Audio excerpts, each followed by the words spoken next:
Well, hi, everybody. It's Laura sharing a little bit of financial information with you on another video. And I have a special guest with me today. This is Michael Foley, and I'll let him introduce himself a little bit. So, hi, Mike. Thanks for being here. Hi, Laura. My name is Michael Foley. I'm an attorney with Dennis Winger and April here in Muncie. I'm a partner here. I've been here for about 10 years now. Awesome. Well, thank you again for joining me. And the reason what I kind of wanted Mike to talk about today is a lot of questions that I get from borrowers that are going through divorce situations. And while we know those are not pleasant to talk about, they are a fact of life for some folks. So we want to make sure that people are protected and setting themselves up for the best situation. So I actually have some questions that I have asked Mike and wanted to share those and kind of ask him and let him share his answers here while we're on the video. So Mike, if you don't mind, we'll just jump in and start with those. So the first thing that I get, I see a lot of credit issues that people have during a divorce, whether that be collections or non-payments, that kind of thing. What, in your opinion, is something that people can do to legally protect themselves and their credit during a divorce? All divorces are different. Everyone's situation is different. Mm-hmm. So I would certainly make an appointment to go talk with an attorney just to kind of get like a customized plan for what you're going through. Mm-hmm. Beyond that, though, I will say that, it's kind of a general thing. The goal of divorce is to separate the parties as much as possible. We can't always do that completely because of kids or joint debts is a big reason why. And so, a lot of people come in and they think, well, will the court order Laura to take my name off the loan? No, they won't. There's no way that's going to happen. So we have to kind of deal with that in our own way. And there's ways we do deal with it that I think are pretty effective. The first thing I would do, run your credit report before the divorce starts. And that's going to be incredibly valuable. It shows what the debts are, what the balances are at the day of filing. And every so often, someone finds a debt that they didn't know about in there, from a spouse. The second thing I would do is the big thing that people worry about during the pendency divorce is how the bill's going to get paid. Sure. There's a really good process in place to take care of that, and it's a provisional hearing. What we do is we file a petition with the court, and the court says, okay, during the pendency, you're paying this, you're paying this. And if one of the parties doesn't do what they're supposed to, then the court will hold them in contempt. So I would recommend that. Sometimes we have parties who it's not a big concern. They trust each other. They're pretty amicable. But if you feel at all uneasy about the bills getting paid, file a provisional order. Hold on just a second, sorry. Oh, you're fine. You're fine. Yes. Can you send her to my voicemail? Yeah, no problem. Thank you. Sorry. No problem. No problem. Okay, and so once the divorce is finalized, there's two ways that divorce are finalized. One's agreement, the other's by the court through a hearing. Okay. What I would recommend is, try to the extent you can. You don't want to be responsible for your spouse's debts. Don't want them responsible for yours. Sure. So separate that out as much as you can. Again, it's not always completely possible, but that's what you want to do. Sure. If there are debts that your spouse is responsible for that are in your name, a couple things I'd recommend. One is I would make sure that you have access to those accounts because a lot of times they'll, deny remote access, online access, and they'll get the statements. But you need to see that to know they're getting paid. Mm-hmm. I'd also run your credit report annually because, again, that's going to show payment history to make sure that all those payments are being made. And the last thing is I'd make sure that there is a obligation for your spouse to try to, if it's a mortgage, refinance annually to get your name off that mortgage. If it's a credit card, I've seen it before. We have obligations where you're going to try to get a personal loan or open up new credit cards to pay off that debt so it's in your name. Okay. Those are some of the things I'd kind of try to do. Yeah, absolutely. Yeah, because I think that answers a lot of the questions that I have. I have people that say, they were supposed to make this payment and they didn't. What's my recourse? And it sounds like unless there's something in place where they're going to be in contempt of court, if they haven't paid that, you're just kind of out of luck because you're still obligated on that debt while it's still open that way. Yeah, any of those joint debts, it's unless there's a court order otherwise, you're both responsible for a joint debt. So absolutely. Um, are there, and you kind of answered some of these, but do you have any best practices financially? I know you had mentioned separating everything as much as possible. Any other things that you would recommend financially, just kind of as a good practice, if you know you're getting ready to file, or things are just not going well, and you think that that may be in your future? Yeah, sure. The number one thing is don't hide money. People Okay, always think they're going to outsmart the court. sure. They're going to hide their money. Oh, I'm going to pull one over.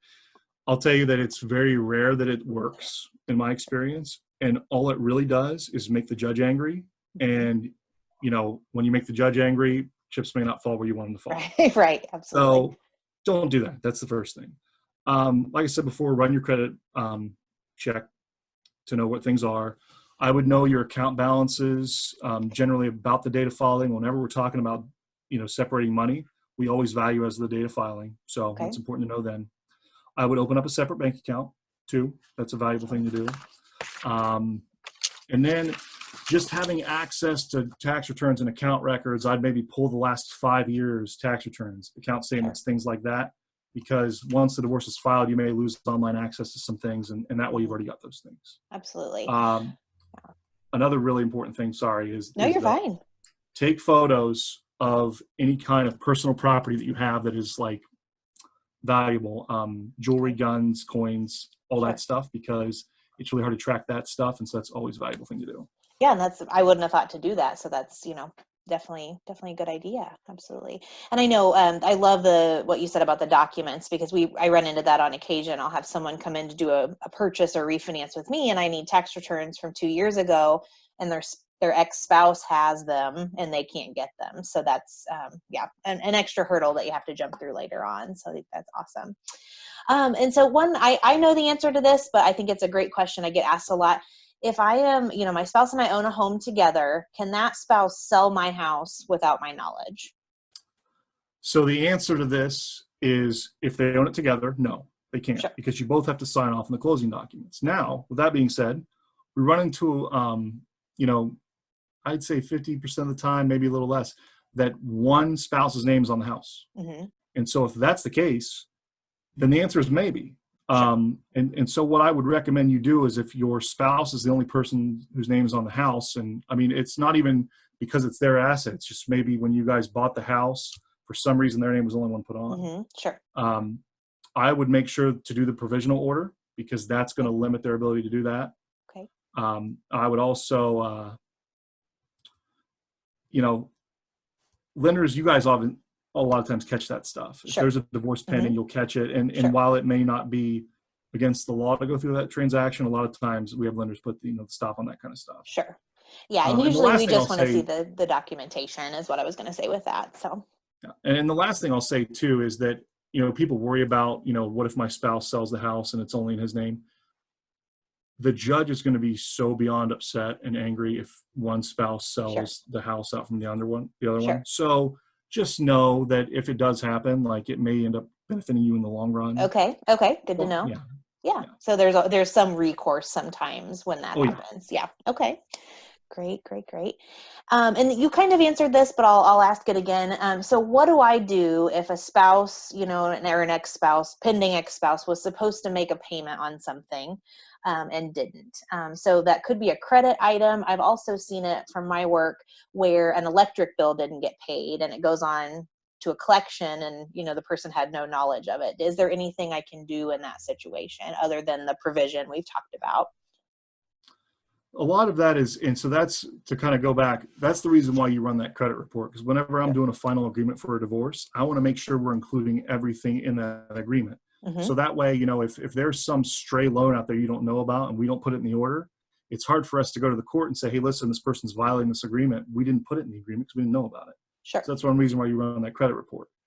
If it's in the agreement, it's very simple. We file a petition for contempt against that person with the court, and we ask for attorney's fees. We ask for them to be able to pay the bill, all that stuff. Hmm. Now, with that being said, I would tell you that if it just because it's their responsibility, if your name is on it and you can make the payment if they're not making it because you don't want it to affect your credit Sure. rating. We'll ask for that to be reimbursed at court, but it's hard for us to ask for damages associated with the change in credit rating. Sure. Difficult. So we want to Sure. minimize that damage to the extent that we can. Absolutely. So even if somebody has an order that, my ex-husband is supposed to pay the electric bill, if I know it's not getting paid, I should probably take care of that just to avoid a negative ding on my credit. Yeah. Pay the bill, call your attorney. Okay, perfect. Well, those were kind of my frequently asked questions. Mike, do you have anything else that you would recommend that we have not covered, or any other just general? I know you said, obviously enlisting a professional attorney, I think, is always a good idea in these situations. I know people think, oh, we're okay, we'll kind of do this on our own, and it ends up being a huge mess down the road. Yeah, and I would say that it's a lot of times that's what we run into is if you try to do it yourself, there may be something you miss. Or, I would say that a lot of times if one party's like, oh, let's just do it ourselves, they may have ulterior motives into doing that. And so, it's really simple to call an attorney, give them your documents and say, hey, listen, can you take a look at this? Honestly, it's a couple $100 that is going to save you a ton down the road. Sure. So I would make sure that you have someone look over your stuff before you finalize your divorce. Okay. Great. And I tell people all the time, you don't know what you don't know. And I feel like this might be one of those situations where, like you said, you may miss something or just not even know that something's available to you or that kind of a thing. So, yeah. All right. Well, Mike, thanks for taking a few minutes, our social distancing video here today. But yeah, definitely something that I'm going to share on our social media and YouTube channel, just things that people ask me pretty frequently. So I appreciate your professional knowledge and all that you have done to share this stuff with us today. And yeah, we appreciate it. You're welcome. All right.